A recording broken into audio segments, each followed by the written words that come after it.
Okay, good morning. Today we'll be exploring the role children's books play in shaping how we understand ourselves, one another, and the wider world. This is a chance to reflect together on the stories that influenced us and the importance of diverse literature for children today. The inspiration for our discussion comes from the idea that books can serve as both mirrors, helping us see ourselves, and windows, helping us see into the experience of others. So welcome. Our opening words today is adapted from the themes presented by United Way's literacy initiatives. Books help children discover who they are and who they might become. They nurture imagination, build confidence, and expand understanding of the world around them. When children have access to diverse stories, they learn both that their own experiences matter and that the experiences of others matter as well. Okay, let's do the chalice lighting words. Okay, ready?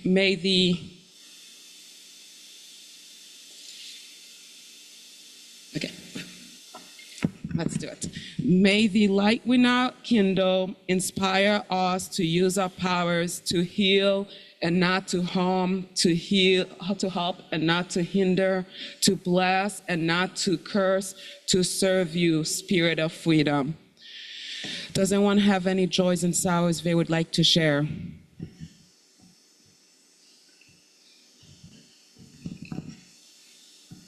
Thank you.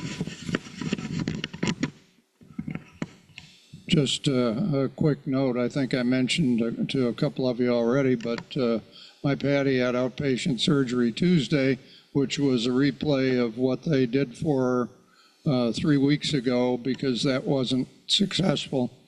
And she's had a lot of discomfort and difficulty, but she's coming around. Things are better. She wasn't well enough to come today, but just wanted to let you know that's what's going on. She's on the mend, but just not quite enough to be here today. Thank you.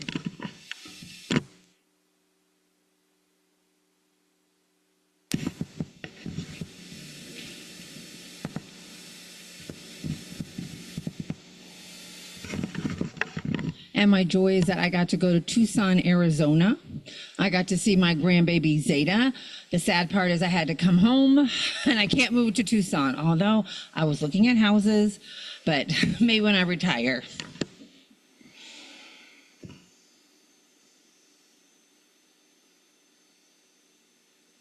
And I guess, I don't know if it's a sorrow, but the dinner has been canceled. I don't know if anybody knows the yacht dinner club has been canceled. There was a problem. If you want to, we can talk afterwards, but so.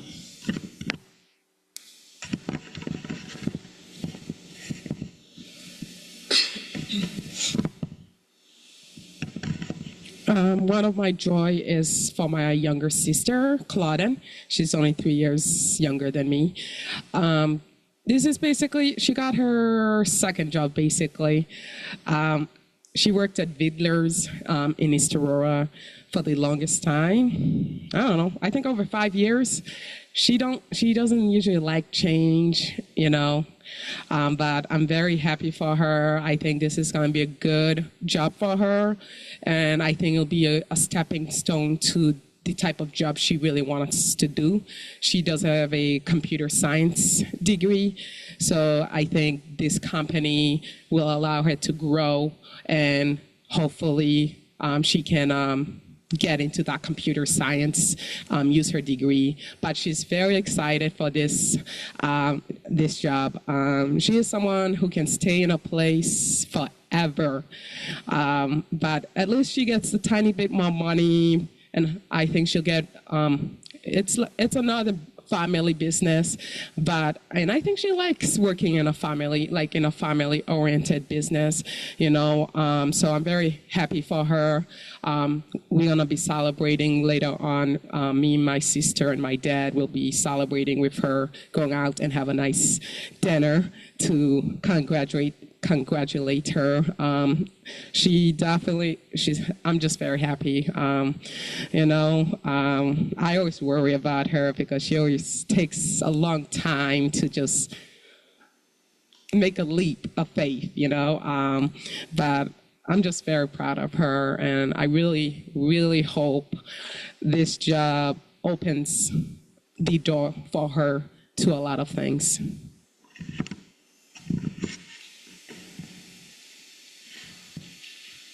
Yeah, I guess my joy is that, and the restaurant we're going to be eating at tonight is in Hamburg. And if you ever take a trip out that way, it's Cozy Thai. It's amazing. We've been going there for several years now, so it does not disappoint. It's my favorite Thai place for pad Thai, since there's different dishes in Thai food, and we go there for pad Thai.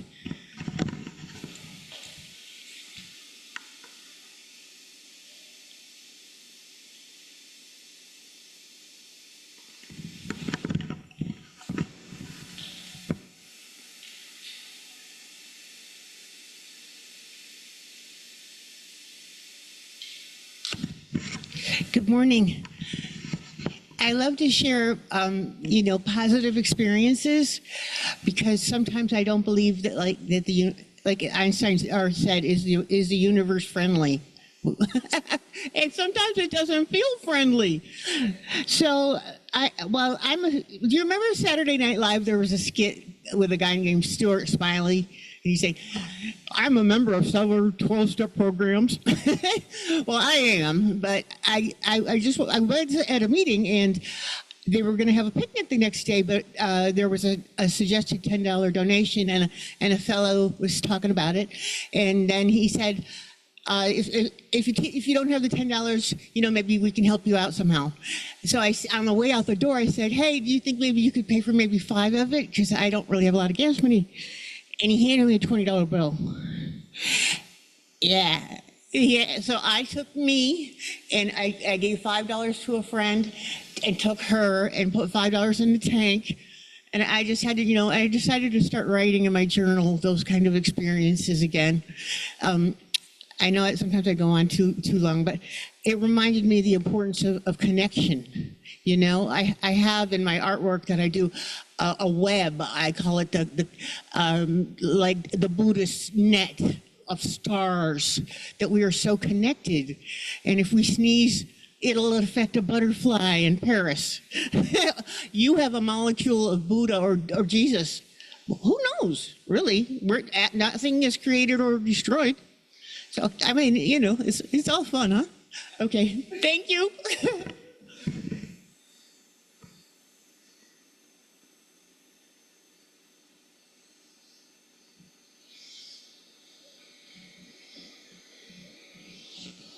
In other words, ask for help if you need it. I need to learn to do that, because it's usually given, if I'm humble. Are there any more joys and sorrows that would like to be shared?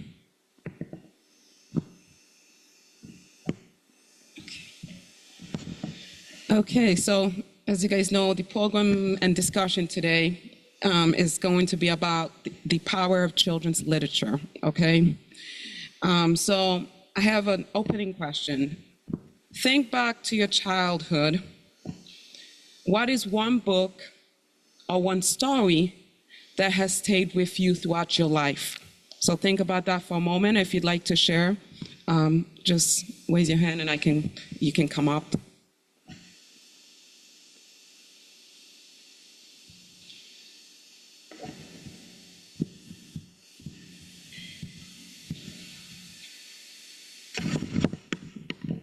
Yeah, well, one of my favorite fairy tales is Cinderella. And I'd like to tell you why. Because to me, she symbolizes hope for a better future. And I think that's something we all share, is that not only will our lives be better in the future, or maybe we'll be happier in the future, or we'll be able to be more helpful in the future to our fellow man or woman, but it helps us to be striving for that for a goal that's achievable. And I think John was talking last week about people living happily ever after, or a fairy tale that shows people in their best positive light. And that's something that we all strive for. Betterment of not only ourselves, but of the human condition. So that's the first fairy tale that popped up into my mind that I wanted to share with you.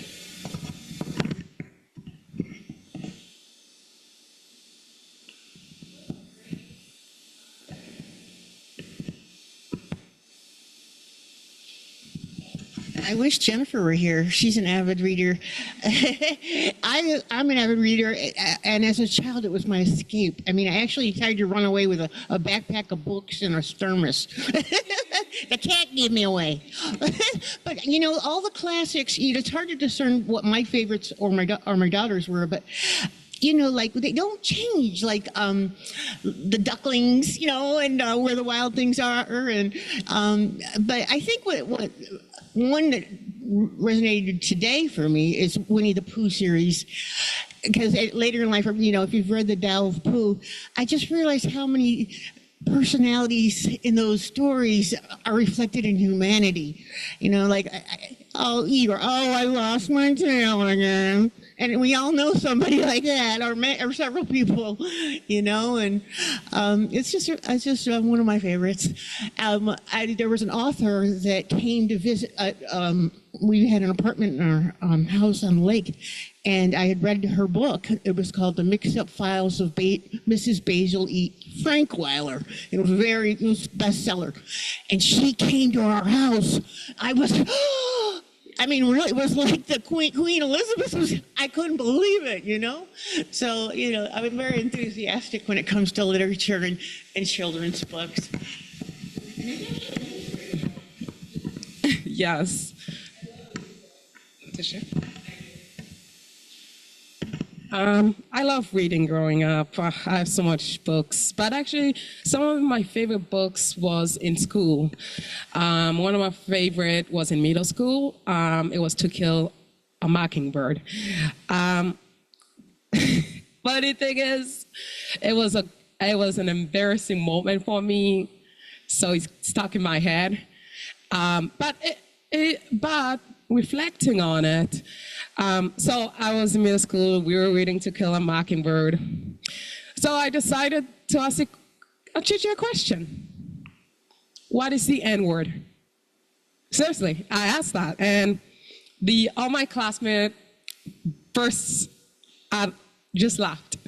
But to be honest, that experience just taught me it was a good thing that I didn't know what the N-word is, because why should a kid know the N-word such at a young age? Even middle school, you should really know that, you know, and you should. But my teacher handled it very well. She really did. I love this English teacher. She made me love English. But no, she explained it, and she didn't make me feel bad for not knowing it. But it also made me, growing up in East Rye, just made me only so disconnected to my roots, to the world in general. But every time though I read the book, I just always remember that moment. Not because it's traumatic, it just made me realize the way I grew up was different from many African Americans that I've met. And sometimes I have to take a step back because we all have biases, and I'm not gonna lie, I have my biases against African Americans, and it's okay. We all have biases, but I do try to acknowledge that, to be aware of those biases. And that's the one thing To Kill a Mockingbird has always taught me. You don't have to be ashamed of your biases because we're human, but it is good to be aware of them, okay? Make sure your actions are not guided by those biases. So it was an important lesson that I learned.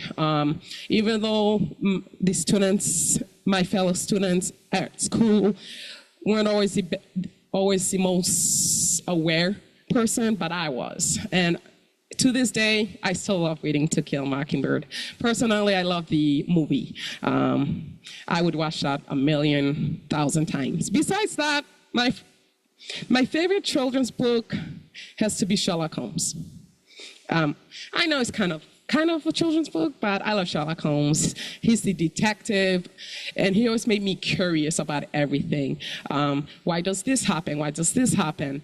And growing up, I would get my hands on anything that was Sherlock Holmes. I just think Sherlock Holmes make kids curious, question things, look things in different lights, and I think that's very important for kids nowadays. I still love Sherlock Holmes nowadays. I love it. Awesome. I myself have one book that has stayed with me throughout my life, and it's called Taking Off by Jenny Moss. It's a historical fiction book. I always loved history growing up, even though when it comes to geography, history and geography can go hand in hand. I was terrible at it. And I would still say that's probably one of my weakest. So I always have to work extra hard when I'm going to teach a geography lesson with my students. But Taking Off, it's the book that has stayed with me since my childhood, because if you remember, since it's history, the Teacher in Space program, so Krista Megaloff, she was chosen to be the teacher that goes into space. Unfortunately, she did not get there because, the space shuttle exploded and killed all on board. So it just followed this narrator who she's trying to figure out what she wants, what her dreams are, and how to follow her dreams. She doesn't have faith and confidence in herself. So she really views Krista Megaloff as a role model, as someone who's taking a leap. And so that even though she goes out to see the space shuttle launch and it ends in strategy, that does not stop her from realizing that she still should follow her dreams. So that has always stayed with me, and it has guided me in following my dream to become a teacher. So that's my answer to the question I posed to you all. So that was only supposed to be the opening question, but there's a lot we could say. We could stay on the question for a while. So the next part, the first discussion officially, is about stories that shaped us. And some of us that came up here already answered that, okay? But maybe you can add more to what you've already said, or you can think about different stories that have shaped us. Remember, we ourselves are creating our own stories. So you can talk about a story related to yourself, an experience becomes a story. So it doesn't have to be written by someone and published, okay? We all are authors of our own stories, okay? So as you're thinking about stories that shaped you, think about what children's books were meaningful to you. What values or lessons did the books communicate, the stories communicate? Did you see yourself reflected in those stories? Looking back, whose stories were missing in those stories that shaped us? So if anyone wants to add on to what you've already said when you came up to answer the opening question, you can. Or if you'd like to answer this one about stories that shaped us.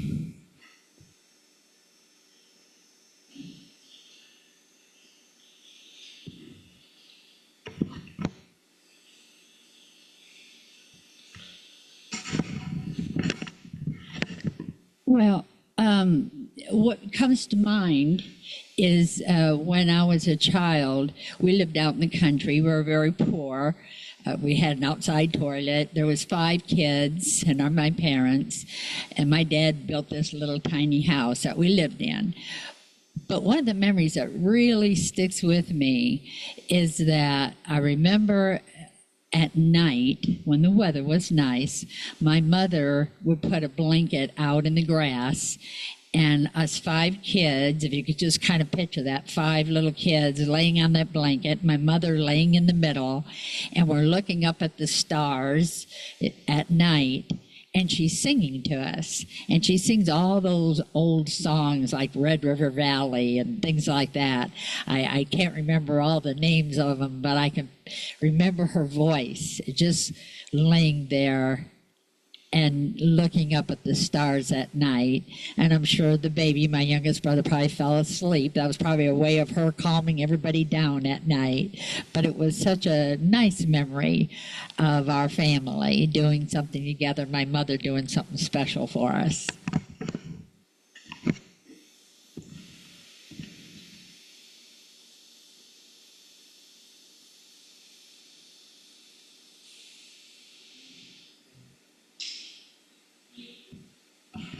Well, when you said that question, I had a flashback of 6th grade, but it was a good one, not a bad one.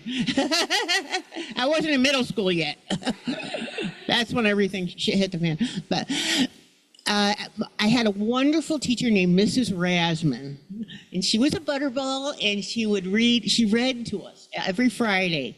She read to us, and she would rock.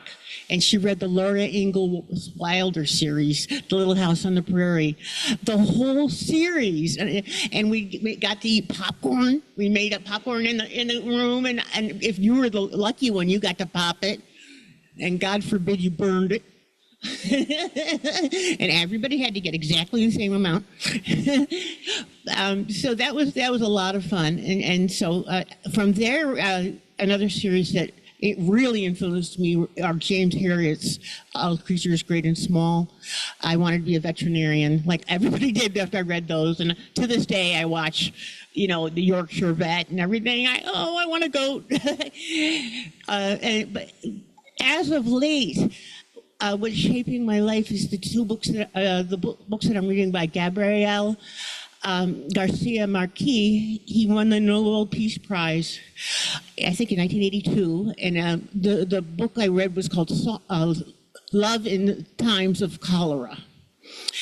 And he's a Colombian, and it's about the power of love and some of the nuances between differences or between love and happiness, and how people can be reasonably content in a relationship, but it might not have that love, or whatever. But yet, in the story, spoiler alert, it's a happy ending. They get together after 50 years or so, after everything.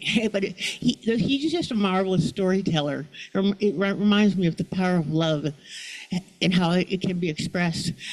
And now I'm reading another book by the same author called 100 Years of Solitude, which is quite famous. It's considered his best book. So I love Latin authors, but I'm willing to read anything if somebody suggests it. Thank you for the question. Thank you. So that brings that I have my own answer to that question. One of the questions that I posed to help you think about stories that shaped us was looking back, whose stories were missing. So growing up, I was a big reader. I want to go back to being the big reader that I once was. And when I say I was a big reader, I meant I read more than 365 books a year growing up. For like 3 years straight, I would read way more than 365 books. So whose stories were missing when I was reading all those stories? Well, one, obviously my own story, because it's my goal at some point in life to put down my own story into writing and hopefully to either self-publish it or publish it the traditional route. So obviously my story was missing, but stories of people that look like me, maybe has the same nationality, Haitian, was missing from my books that I was reading. However, even though there were not a lot of people of color in the books that I were reading, in my life, there were people of color because my father, he worked for refugee agencies most of his life. And so they would host events, and I would go to these events, and that's when I would meet real life, diverse characters. And so that's how, even though the diverse characters were missing in the books that I were reading, in my real life, they were present.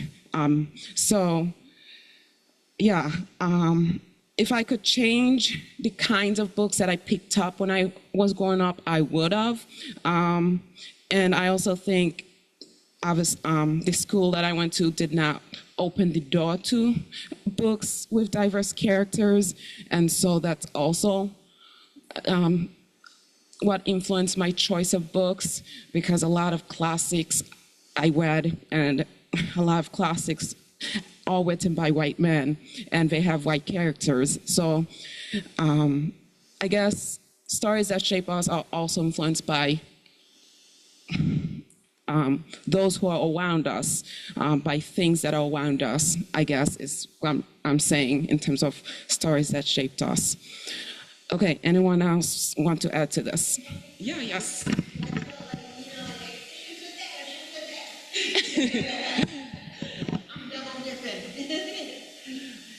Tell me to shut up if you want to. Okay. I forgot about my 3 favorite Black women authors that really shaped my life. And the first one was Maya Angelou. I've read everything she's written, and I got to see her speak at Binghamton University. It was just amazing. She had just read the poem On the Pulse of Morning at President Clinton's inauguration. And I was like, oh. And she had this tiara of diamonds, I swear.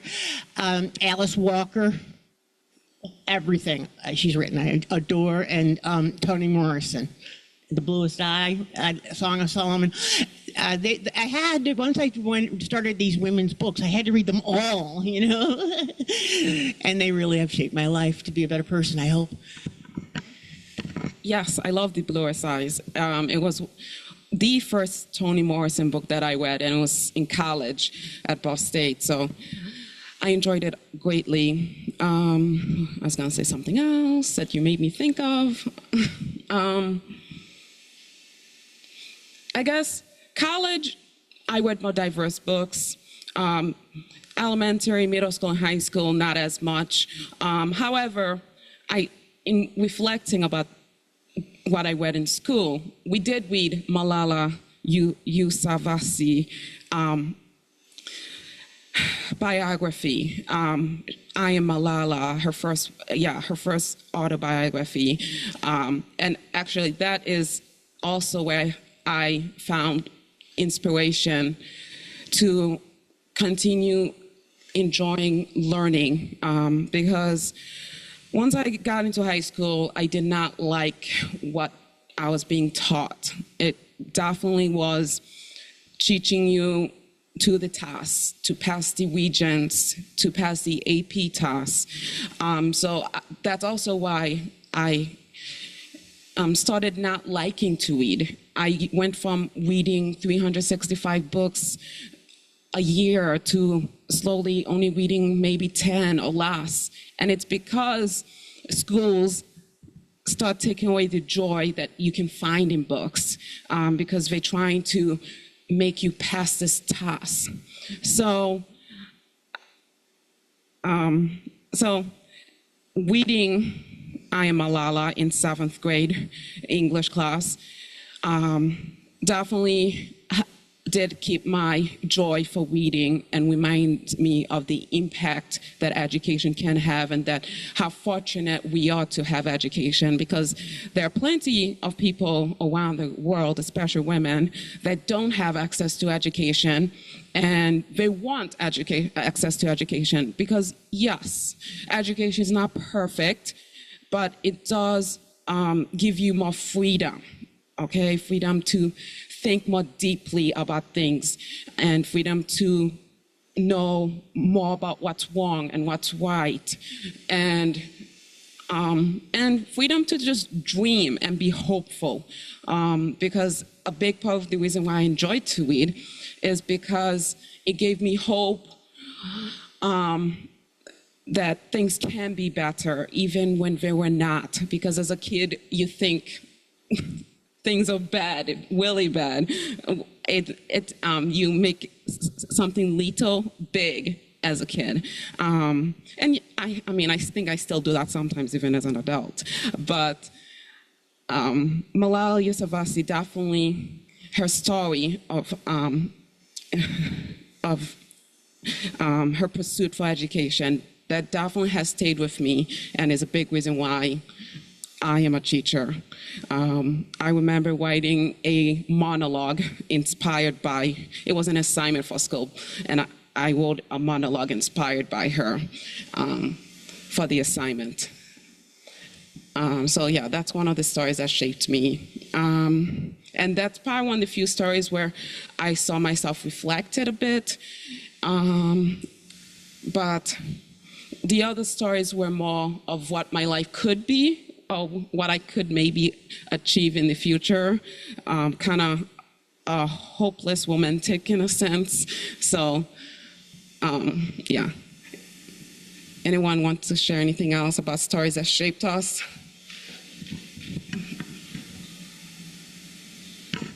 I guess the story of my parents. The story of how they got married, the story of how they got divorced. My parents did get divorced, but their divorce story definitely has shaped my perspective on marriage.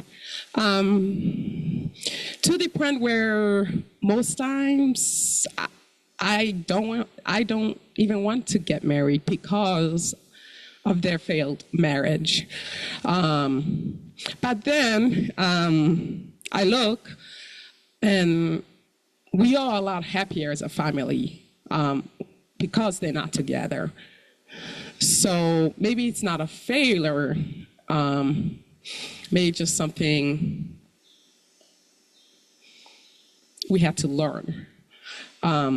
I guess for me, because I was adopted, the story of the divorce, when they did get divorced, it broke my heart because, well, I was adopted and they made a promise, adopted us, and they made a promise to be a family together.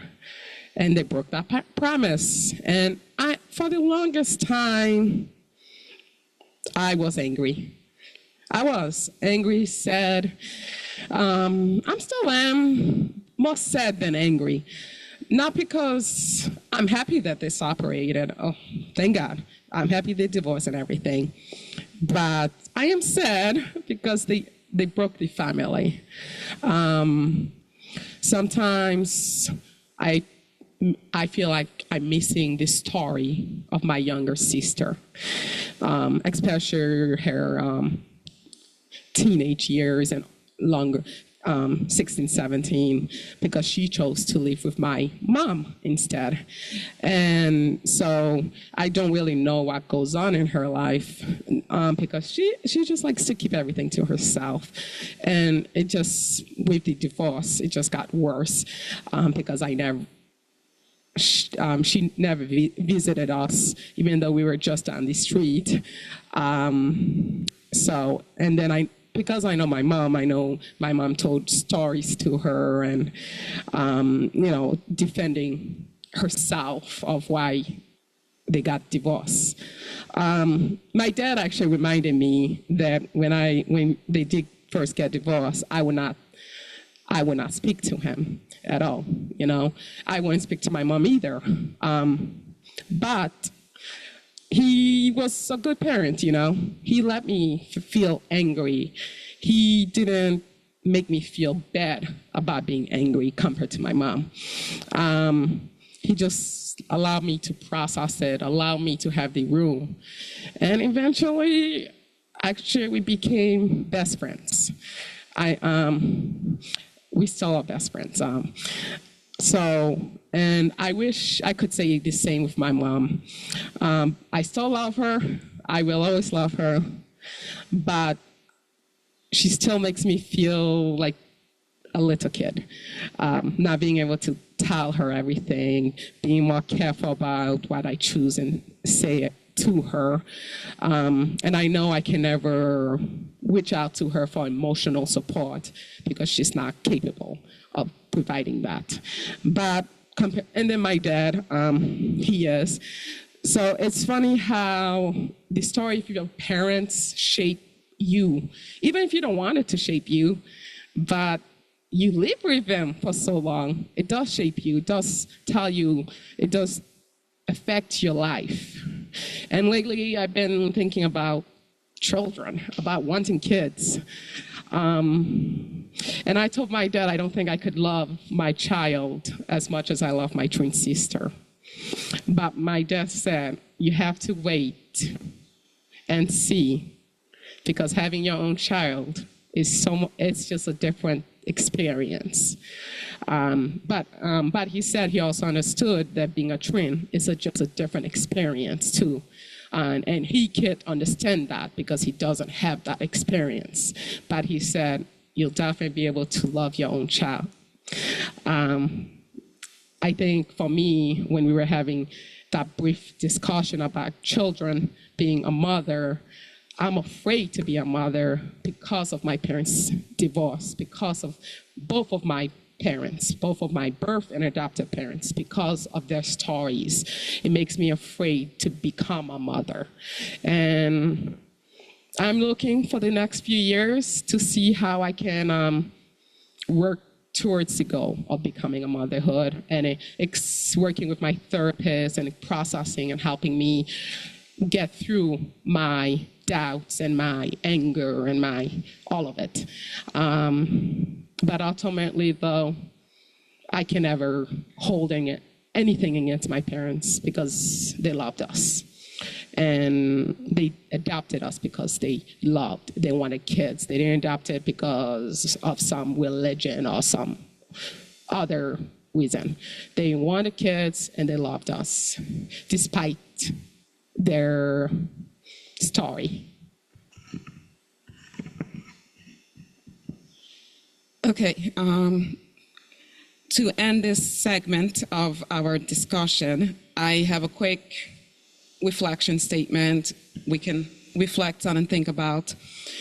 Okay, children are constantly learning who they are and where they belong. Books can help answer those questions. When children encounter characters who share their experiences, they receive affirmation that their stories matter. When they encounter characters whose lives differ from their own, they gain opportunities to develop curiosity, understanding, and empathy. For Unitarian Universalists, this connects naturally to our commitment to honoring the worth and dignity of every person and embracing the richness of human diversity.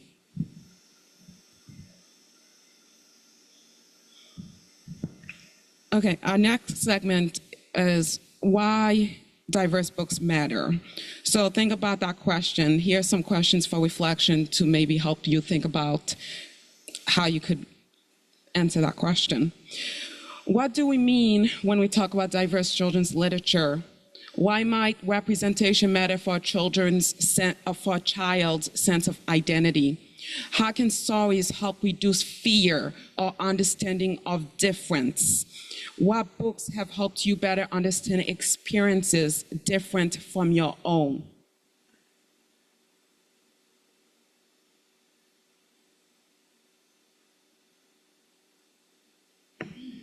So it's not necessary. So I'll start us off. So why does diverse books matter? I think it helps create compassion in people. Okay. For example,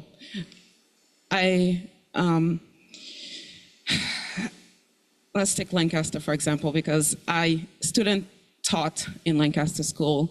So one day I was walking back to my car to go home.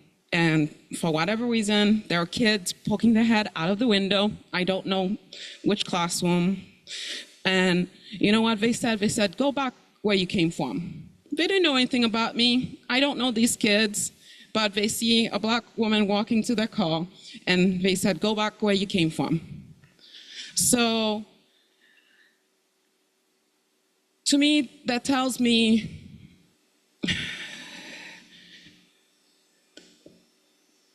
what they see, what they know is limited.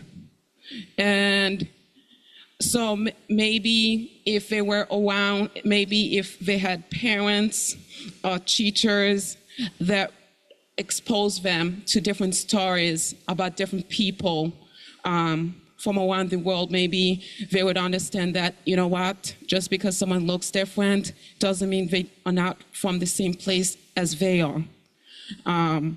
So I think it's important for kids to be exposed to those diverse books because they can hopefully gain compassion and understanding that, you know, differences does not make anyone any less than of a person.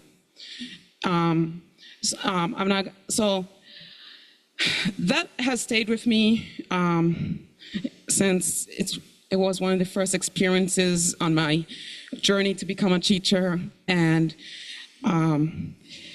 it made me realize that as I would be open to working in a community like Lancaster, because kids don't know better if they don't see people like myself in positions of successfulness, like being a teacher. If all they see is white teachers and white people in different higher position, then their view, their understanding will remain the same way. And so despite that experience, I did not think these kids were bad. I think what they know is limited. And so if they've had the opportunity to be around different people, seen different people, maybe they would have not said that because they would have had a different understanding. But also they're just kids. And kids are still learning and developing their own thoughts. But I'm not gonna pretend that by 7th and 8th grade, if they think that black people are bad, I'm not gonna pretend that they're gonna be changing their minds like in a year, 2 years. I think that view will need time to change, and that will depend on their experiences going forward. And so that is why it's good to start from a younger age, exposing kids to diverse books. It's not trying to tell them to think this way. It's giving them an opportunity to to come to their own conclusion, not to give them one conclusion from the get-go, is how I would put it. But so that's why, as a teacher, my goal is I look at all my students, white, black, all different diversity, and I never want them to feel that they're not welcome. And so I try to find ways to,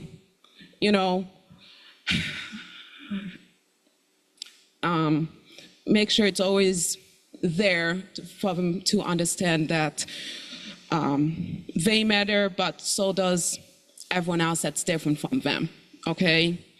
And that different is not bad, okay?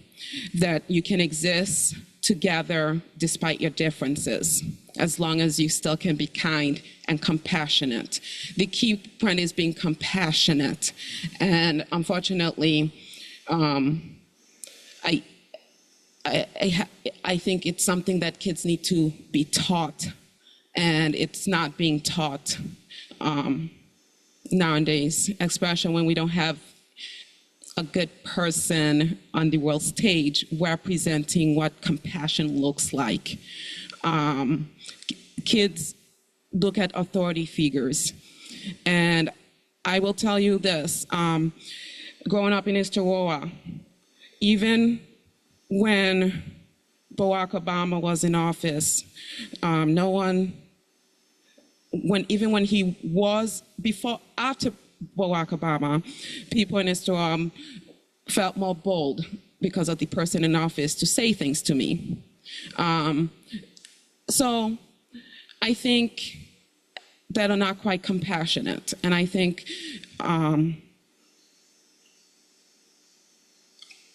and so that basically Diverse Books Matters to show that we all can coexist with each other despite our differences, and we need to do so in a way that's human to all of us, okay? Because ultimately, we all are humans, okay? It doesn't matter how we look, what the jobs we have, okay? If you have money or not, it should not matter, and how you treat others should not matter, should be always with kindness. And so I do believe diverse books do teach those things more than non-diverse books. When I say non-diverse books, for example, in a white community, only reading books with white characters, that's not gonna expand on a child's understanding of the world. And same thing within an African American community. Only reading books that reaffirms what we know and believe in our own community is not going to help us be better human beings. So that's why diverse books matter, at least from my perspective. So anyone else wants to share on this segment of the discussion?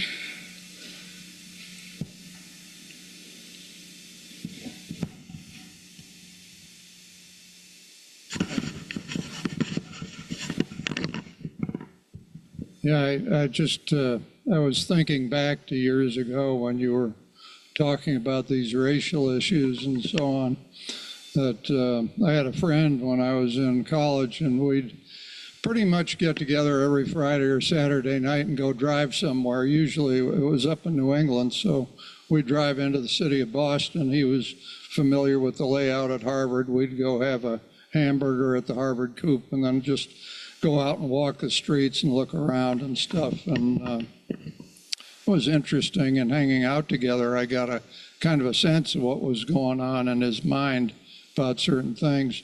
And one of them was he was actually biracial, and his father was white, his mother was black.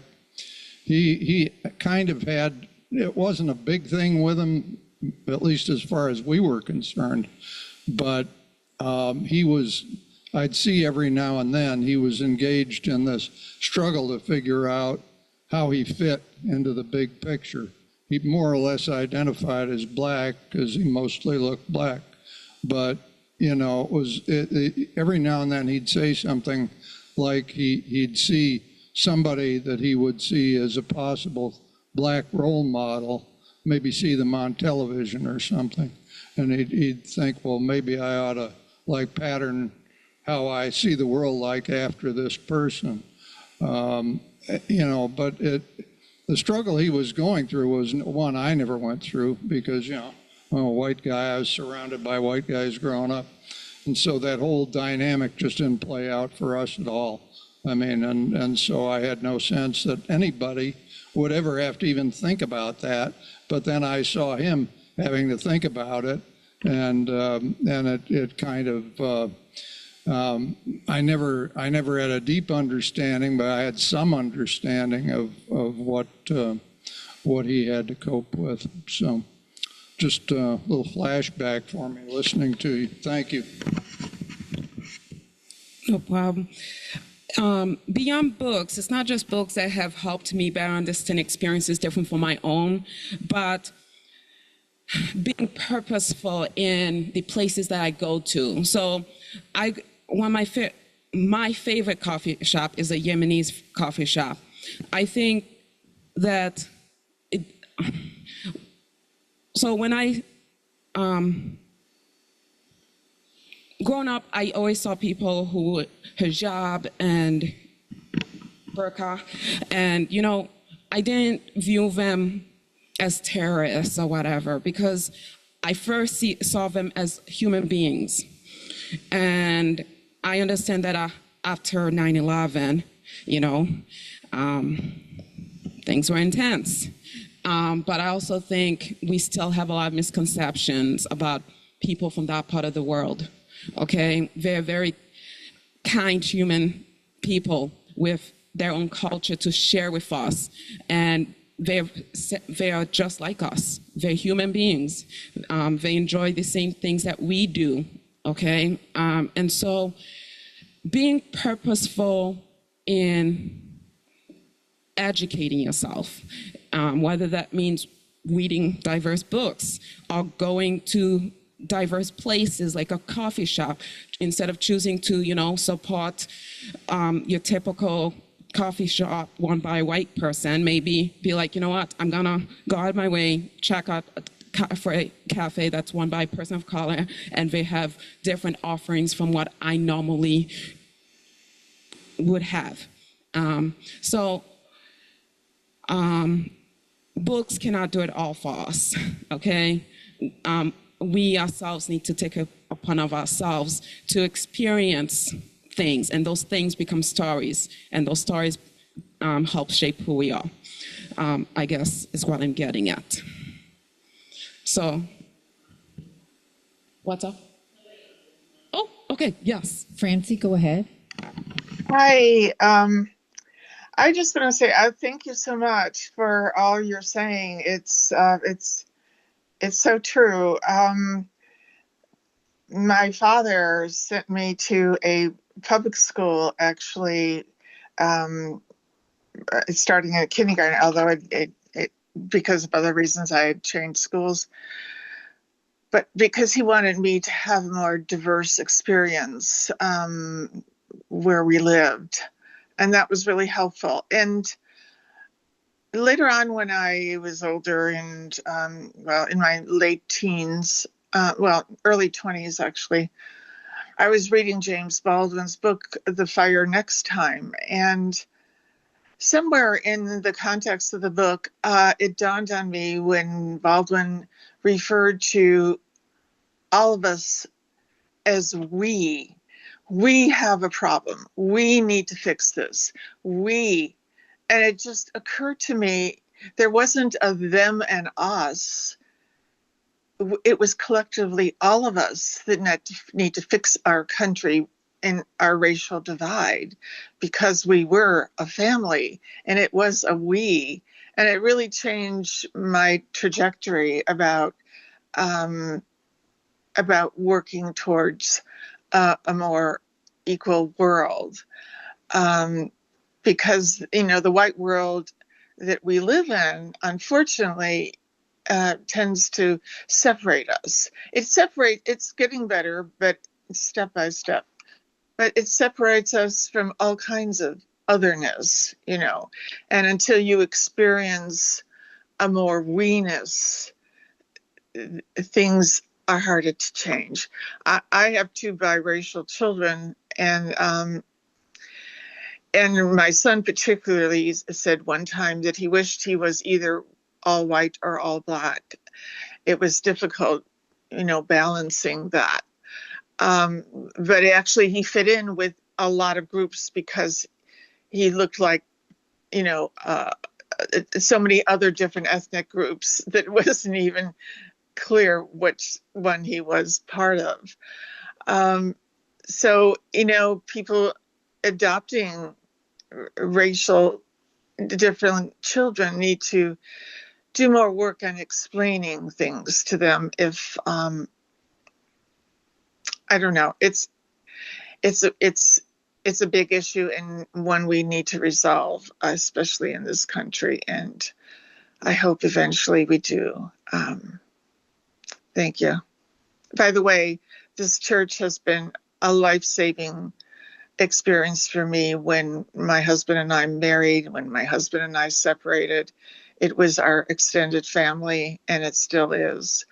That's why all the way from California, I still tune in with you folks, and I love seeing the church and the people in it, and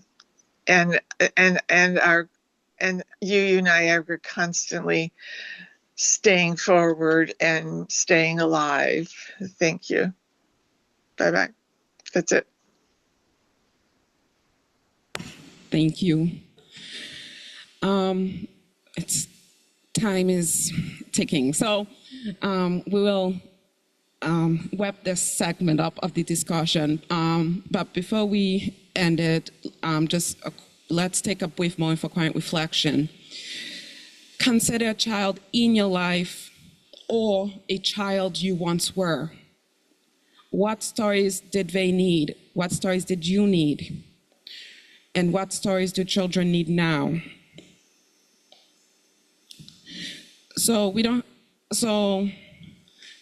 That's the silence. Okay, so the last segment was supposed to be us having a brief discussion about how books can be community builders. A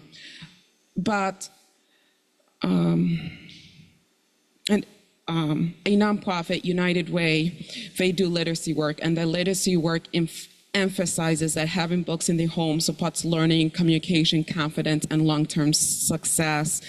And so I was just gonna have you guys think about how communities can support children's access to books. I'll answer that, give you a possible answer to that. Well, making sure our libraries are funded. That's one simple way you can help ensure that communities support children's access to books. And what role can congregations like ourselves play? We can have our own library within our own church building that includes diverse books. Other books you would recommend that help children appreciate both the uniqueness and our shared humanity? I'm sure there are. I always recommend autobiographies by people of color, by all different people. I think those autobiographies can open up kids to understand people's different stories and their shared humanity. We don't read enough nonfiction today, and I think kids need to read more nonfiction. But does anyone want to briefly say anything about books as community builders?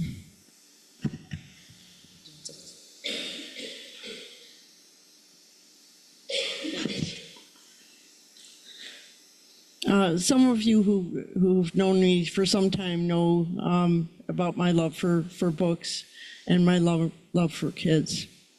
And one of the books that I read years ago was All I Ever Knew I Learned in Kindergarten, famous book. And one story in that book by the author really got me when I was teaching.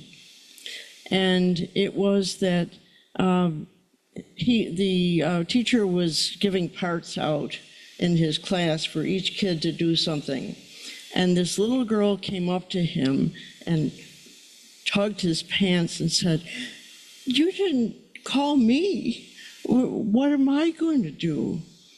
And he said, "Oh, that's because yours is the best part. I'm making you a mermaid."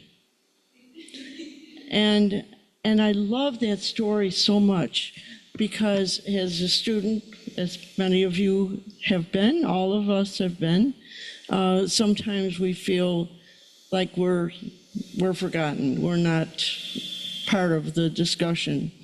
And I thought that book influenced me when I was teaching, because there was no way that any student in my class, if I could help it at all, was ever going to feel like they weren't loved or wanted. And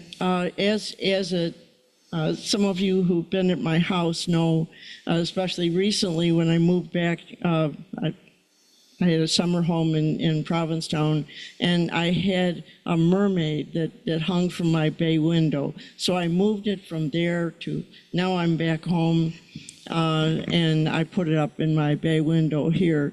And it's a beautiful mermaid that somebody carved for me as a result. So, sometimes these books really make a big difference in your lives. Thank you for letting me say it. Thank you, Francie, for what you said. Anybody else? Thank you so much. And thank you, everyone, who shared today. Very appreciated. Yes. So books can be community builders. In particularly books written as plays. I cannot think of the word, the kind of stories I'm looking for, but plays are kind of stories. And if your community has a community theater, putting on plays that has diverse stories, that would be one way to build community and help your community understand that differences are not things to view as a bad thing. So that's one way that books and stories can be a community builder. Even like for community theater, growing up, we did Cinderella. Like, not just putting the traditional Cinderella, you can show anybody can be Cinderella instead of the, well, you can be the maid or you can be the servant, even if it's not a diverse story, it's still a story. You can still change. You can still make it still can be the same story, but you can change who you cast as the characters, things like that. It doesn't always have to be books with diverse characters. It could be books that everybody loves to read, and if you're going to put it on as a performance, it's okay to show a different version, but it's still the same story. I don't know if that makes sense, but yes. Okay, so and we're gonna transition to announcements. Anyone in this church have any announcements? There's no announcements. I just wanted to remind people that the dinner was canceled. And I think next week's program, they were wrong in the announcements. Next week, I think it's going to be, I think it's Jen and her son talking about vacuums. Her son loves to do, I think that's what's going to be happening next week. So it's going to be about a vacuum discussion next week. Unfortunately, I'll be in Syracuse visiting my aunts and uncles, but I'll be back the following Sunday, after next Sunday. But if I'm able to, I'll join on Zoom. Since I want to show up for everyone else too. I don't want to just come here, do my thing, and then not show up. But just want to let you guys know I'll be out of town. Closing reflection and closing words. Stories help shape the world we imagine. The books we place in children's hands can teach them that they belong, that others belong, and that our differences enrich rather than diminish our common humanity. As we leave today, may we continue sharing stories that open doors, widen horizons, and help create a more compassionate and inclusive world. Okay, let's extinguish the chalice. We extinguish this chalice, but not the light of truth, the warmth of community, or the fire of commitment. These we carry in our hearts until we are together again. Amen.